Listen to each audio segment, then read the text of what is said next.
तो जब आप कोई स्मार्टफोन खरीदते हो और उसमें कुछ डैमेज हो जाता है, उसके बाद आप जाओगे सीधा सर्विस सेंटर या फिर लोकल स्टोर। जिनको थोड़ा कम प्राइस में जाना तो ऑफकोर्स वो लोकल स्टोर में भाग जाते हैं, बट वहाँ पे ओरिजिनल पार्ट्स और वो सारे चीजों का दिक्कत रहता है। तो इसी वजह से ऑफिशियल स्टोर्स या सर्विस सेंटर पे जाना सही होता है। पिछले time Vivo service centre try करके देखा था और उसी बीच में मेरा एक ओप्पो रेनो 14 प्रो था, तो वो फोन शूट के टाइम पे गिर गया और जो पत्थर पे गिरा था तो वहां पे जो कैमरा लेंस का जो प्रोटेक्शन होता है बाहर से, बेसिकली जो ग्लास होता है, वो टूट गया था। तो हमने सोचा कि चलो लेट्स सी ओप्पो की जो सर्विस सेंटर वाला पार्ट है वो कितना सही है, क्योंकि अगर आप मार्केट में नंबर ढूंढोगे तो सबसे टॉप में की रैंकिंग काफी अच्छी है। 62% के साथ में ओप्पो देखने मिलता है और उसके बाद फिर वीवो आता है। ओप्पो का सर्विस सेंटर एक्सपीरियंस कैसा रहा, अच्छा था या ऑन पेपर जो नंबर्स थे वो कुछ अलग थे या सही नहीं थे, वो सारा सब कुछ चेक करेंगे। वैसे ये फोन अभी मैं रिपेयर करवा चुका हूँ और इसके बाद में भी मुझे क्या इश्यूज आ रहे हैं वो भी हम चेकआउट करेंगे। तो भाई मैं रहता हूँ वैसे विरार में, बेसिकली यहाँ पर मेरे जो सबसे नजदीक में जो सर्विस सेंटर पड़ता है वो विरार के अंदर था। तो हमने सबसे पहले ही, वो भी ऑफिशियल स्टोर था, कोई थर्ड पार्टी नहीं था। और ओप्पो जहां तक पता है वो थर्ड पार्टी करता भी नहीं है, डायरेक्ट ऑपरेट करता है। बहुत सारे ब्रांड्स हैं जो थर्ड पार्टी ऑपरेट करते हैं। तो जब हम लोग ओप्पो की जो सर्विस सेंटर थी उस लोकेशन पे पहुंचे तो पहली बात तो एक प्लाजा था जिसके अंदर थोड़ा सा ऐसा ना खंडर वाला माहौल था। तो थोड़ा सा जो कोई ना एक बार जाने में थोड़ा सा डरेगा, हल्का सा वैसा फील था। हर जगह अलग हो सकता है, मैं मेरे एक्सपीरियंस के हिसाब से मेरे एरिया की बात कर रहा हूँ। मैं सभी एरिया की या ओवरऑल इंडिया में कैसे है वो बात नहीं कर सकता क्योंकि मुझे पता नहीं है, मैं सब जगह पहुंच भी नहीं सकता उस चीज को जानने के लिए। वहां पर आप अपना पर्सनल एक्सपीरियंस मुझे बस कमेंट में शेयर कर सकते हो, आपके साथ कैसा रहा, आपने कभी अगर ओप्पो के फोन्स का कभी सर्विस सेंटर वाला पार्ट लिया है तो अभी यहाँ पर देखो हमारे साथ जो सीन हुआ है, ये फोन हमने शोकेस करना था। तो जैसे ही हम लोग जो भी सर्विस सेंटर के अंदर पहुंचे तो पहली बात तो ऐसे लग रहा था कि लाइक कुछ भी कैसे भी कहीं रखा हुआ है, प्रॉपर अरेंजमेंट नहीं थी, टोकन सिस्टम नहीं था। क्योंकि क्या हो रहा है कि टोकन सिस्टम मिलता है, बेसिकली आपका नंबर आएगा तब आप जाके रिसेप्शन पे जाके अपना प्रॉब्लम, अपने फोन का इश्यू बता सकते हो। लेकिन यहाँ पे ऐसा नहीं हुआ क्योंकि हमको कुछ समझा ही नहीं कि लाइक कहाँ पर कैसा था। और हाँ, एक चीज मैं नहीं गया था क्योंकि फिर ना बहुत लोगों का कभी कभी कमेंट आ जाता है कि आपको तो जानते हैं, शायद से आपको तो बेटर सर्विस मिल जाएगी एंड ऑल वगैरह। या मतलब सब तो नहीं जानते, कुछ क्रिएटर अगर है जो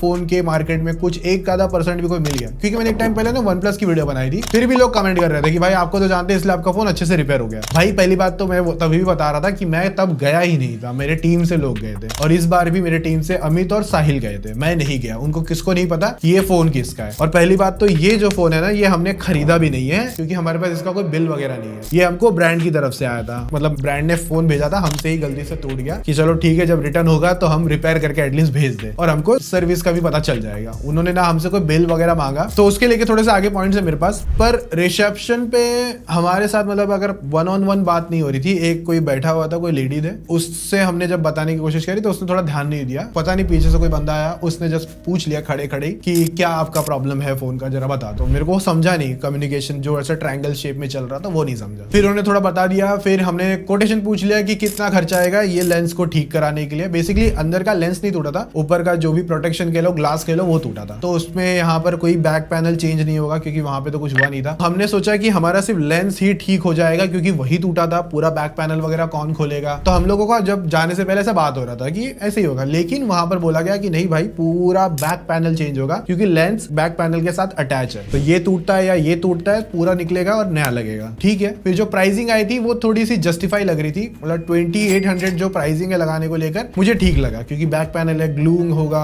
वगैरह वगैरह और फिर लेंस प्रोटेक्शन वगैरह भी। तो हमको प्राइस को लेकर इतना बड़ा इशू नहीं था। हाँ, ऑफलाइन में कहीं किसी थर्ड पार्टी के पास चले जाता, वो थोड़ा शायद से इससे और कम प्राइस ऑफर कर देता, बट वहां पर हमको थोड़ा सा डर रहता है कि लाइक पार्ट्स चेंज ना हो जाए, पार्ट्स में कुछ गलत हो गया तो हमने बाहर जाके ठीक करना है, सही नहीं समझा। तो अब हमको 10 मिनट बैठने बोला गया कि आप बैठो, आपको कॉल करेंगे जब आपका नंबर आएगा, जो भी चीज होगी। फिर 10 मिनट बाद में बुलाया गया, चेयर पे बैठे, बिल मांगा। तो बिल हमारे पास नहीं है, मैंने जैसे आपको बताया ये फोन हमारे पास ब्रांड से आया था, मैंने खरीदा नहीं है इस फोन को। अब हमने लेकिन वहां पे ये नहीं बताया कि हमको ब्रांड से फोन आया था, नहीं तो फिर सोचेंगे कौन है यूट्यूबर है ना, फिर वो बातचीत निकल कर आती, तो हमको वो निकालना नहीं था। तो हमने कहा हमारे पास बिल नहीं है। और किसी सिनारियो में ऐसे बहुत सारे यूजर्स होते हैं जिनके पास बिल भी नहीं होता, तो वहां पर भी वो थोड़ा समझ जाएंगे। तो आपके पास एटलीस्ट बॉक्स होना जरूरी है ताकि पता चले ये फोन आपका ही है, आपने कहीं से उठा के कहीं चोरी वोरी करके ना लाया हो। तो बॉक्स हमारे पास था और हमको बोला गया कि एटलीस्ट सर बॉक्स लगेगा, तो हमने बॉक्स मंगवा लिया। क्योंकि बिल नहीं था तो वहां पर उनको एक आईडी प्रूफ लगना था, तो हमारी टीम से ही आईडी प्रूफ दे दिया गया, जो कि जेन्युइन लगा मुझे, कोई इसमें गलत बात भी नहीं है। क्योंकि आपके पास बिल नहीं है तो थोड़ा सा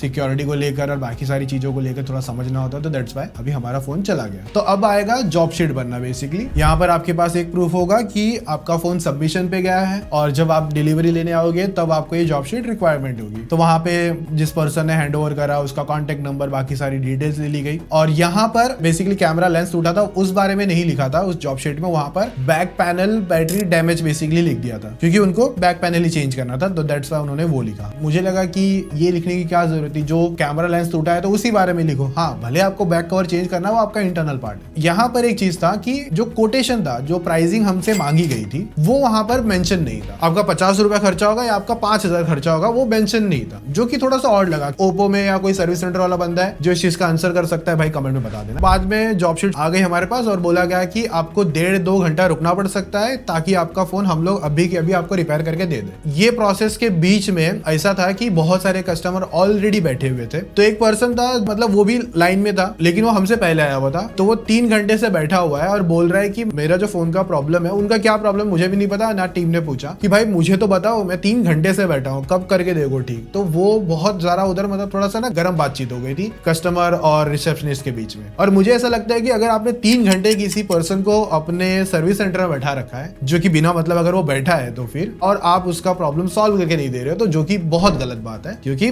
कोई भी पर्सन यार अपना काम छोड़कर आपके इधर बैठा है, कोई शौक से तो बैठा नहीं होगा। तो अब उस चीज में कौन सही था, पर्सन गलत था या जो वो गलत थे, मैं इसमें कोई जजमेंट नहीं दूंगा, क्योंकि मुझे पूरी क्लैरिटी नहीं है। और सामने से जो रिसेप्शनिस्ट का या जो भी चीजें मैनेज कर रहे थे, उनका जो आंसर था ना, वो बहुत ज्यादा रूड था, और उसको लेकर पूरा झगड़े वाली क्लिप है बेसिकली चल रहा था। वहां पे गर्मा गर्म वाला माहौल था।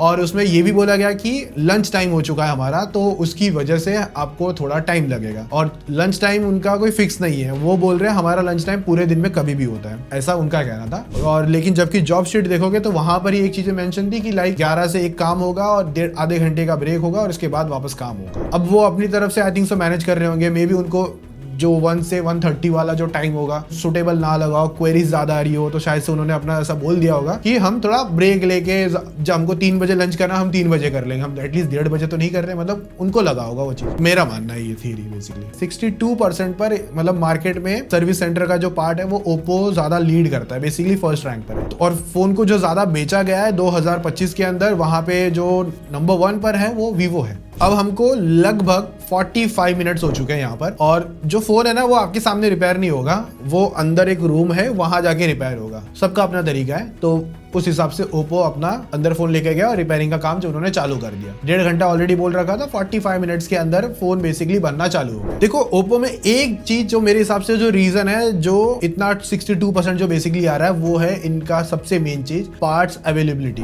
बेसिकली इसके लिए हमको ये नहीं बोला गया कि 3 दिन बाद में आपको पार्ट्स मिल जाएंगे, फिर उसके बाद हम लगा देंगे आपके सामने। इनके पास वो बैक पैनल अवेलेबल था, अब सभी का होगा नहीं होगा पता नहीं, पर एटलीस्ट इसका अवेलेबल था, और वहीं पर उन्होंने पार्ट्स निकाल के अंदर से अपनी तिजोरी में से काम लगाना चालू कर दिया। तो ये एक बहुत अच्छा पार्ट लगा। देखो ये ओप्पो का एक थोड़ा सा मैं कहूंगा प्रीमियम फोन तो है, ओप्पो रेनो 14 प्रो। अभी 15 प्रो आ चुका है, रिसेंट टाइम में आ ही गया है, मतलब अगर आप देखोगे तो इसी वीडियो के 2-4 दिन पहले वीडियो अपलोड हो गई रहेगी। एक चीज हम लोग को क्या लगा, जैसे हमको बोला गया कि अमित आपका डिवाइस रेडी है, आ जाइए, तो वो अमित टेबल पे चला गया, तो फोन हमको दिखाया गया, हमने देखा अच्छा लेंस वेंस एकदम सही है, मस्त है, बैक पैनल नया लगा है। बट इसको देख के थोड़ा सा ना ऑड फीलिंग आ रही थी, और वो ऑड फीलिंग ये थी, जो इसका बैक पैनल है ना, ये बाहर फील हो रहा है, मतलब ऐसा प्रॉपर लगाया नहीं है, ऐसा फील होता है। इवन अगर मैं अभी भी इसमें ऐसे उंगली इस कोने में फंसा दूं ना, तो बैक पैनल पूरा बाहर आने के मतलब निकल जाएगा। अगर मैं थोड़ा ज्यादा हार्ड प्रेस भी करूंगा, समवेयर 1-2 जगह और है जहां पर बैक पैनल पूरा बाहर है, इवन वॉबल भी हो रहा है, ऐसा लग नहीं रहा कि ढंग से चिपका है इन्होंने। तो वो एक डाउट था हमको, तो हमने पूछा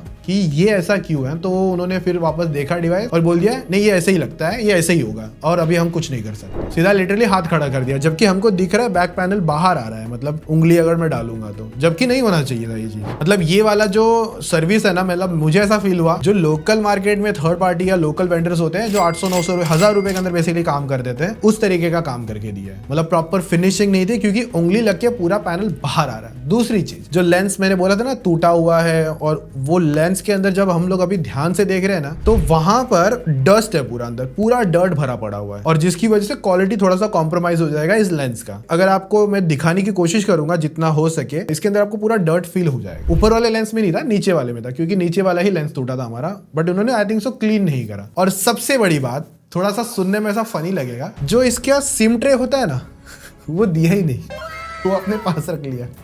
और ये चीज हमने भी चेक नहीं करी। हम स्टूडियो में आए 2-4 दिन बाद ऐसे ध्यान गया कि भाई ये खाली ऐसा क्यों है, एक और स्पीकर है क्या? फिर पता चल रहा है भाई इसका सिम ट्रे नहीं दिया इन्होंने। तो बेसिकली वीवो में क्या हुआ था, उन्होंने भी हमारा फोन रिपेयर करा था, वो सिम ट्रे ना जॉब शीट में चिपका देते या अटका देते बेसिकली, इन्होंने वो किया ही नहीं। सिम ट्रे उनके पास ही है। तो विरार में अगर ओप्पो वालों अगर आप मेरा वीडियो देख रहे हो, प्लीज मेरा सिम ट्रे भिजवा देना। अगर मैं कॉल करूँ तो प्लीज दे देना।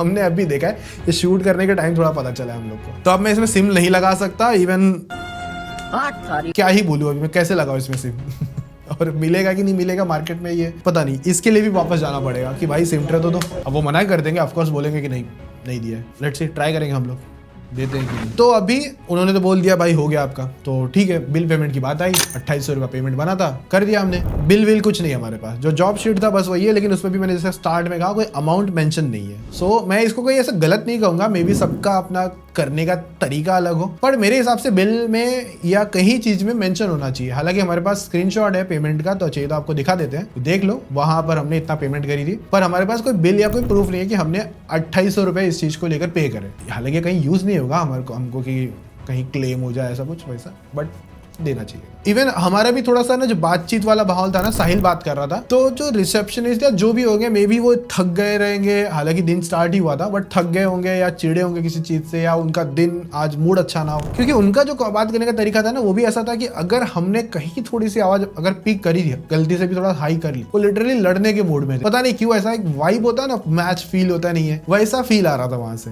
पता नहीं, ये पर्सन के ऊपर डिपेंड है। एक इंसान का कभी मूड अच्छा है, कभी बिल्कुल नहीं अच्छा, तो वो वाली बातचीत हो गई होगी। सो अगर मैं फाइनल चीजें कंक्लूजन के साथ में लेकर आऊं, तो मेरा जो ये ओप्पो का बेसिकली सर्विस सेंटर का जो एक्सपीरियंस था, वो बहुत बुरा भी नहीं था, बट उतना अच्छा भी नहीं रहा। मतलब मैं अगर थोड़ा सेटिस्फेक्शन की बात करूंगा, जिसमें मुझे बिल नहीं मिला, एम्बियंस, थोड़ी सी बातचीत करने का तरीका और थोड़ा आसपास का जो माहौल था उस हिसाब से, हालांकि ये भी एक ढंग का पार्ट हुआ नहीं हमारा, तो उसके भी कुछ पॉइंट्स काटूंगा। तो मेरे हिसाब से 45% में ऐसा खुश था कि ठीक है चलो मेरा काम हुआ, जैसे भी हुआ। वो वाले होता ना कि चलो ठीक है ना, जो हुआ सो हुआ। मेरा हॉनेस्टली यही था कि ओप्पो का जो सर्विस सेंटर का जो एक्सपीरियंस था, मुझे ऐसा फील हुआ कि आप जाओगे आपका काम हो जाएगा, पर पर्सन के ऊपर डिपेंड करेगा वो कितना अच्छा करना चाहता है। ये मेरे एरिया की बात है, मैं सभी की बात नहीं करूंगा। मालूम पड़ा जैसे मैं विरार में गया, थोड़ा और आधा घंटा आगे चले जाता, भाईंदर वगैरह में वहां पे अच्छा हो रहा हो, दिल्ली में इससे ज्यादा अच्छा काम हो रहा हो, साउथ में तो और ज्यादा अच्छा काम हो रहा हो। अगर आप डेटा देखोगे ना, तो साउथ में ओप्पो बहुत ज्यादा अच्छा काम करता है एज पर डेटा 2025 के हिसाब से।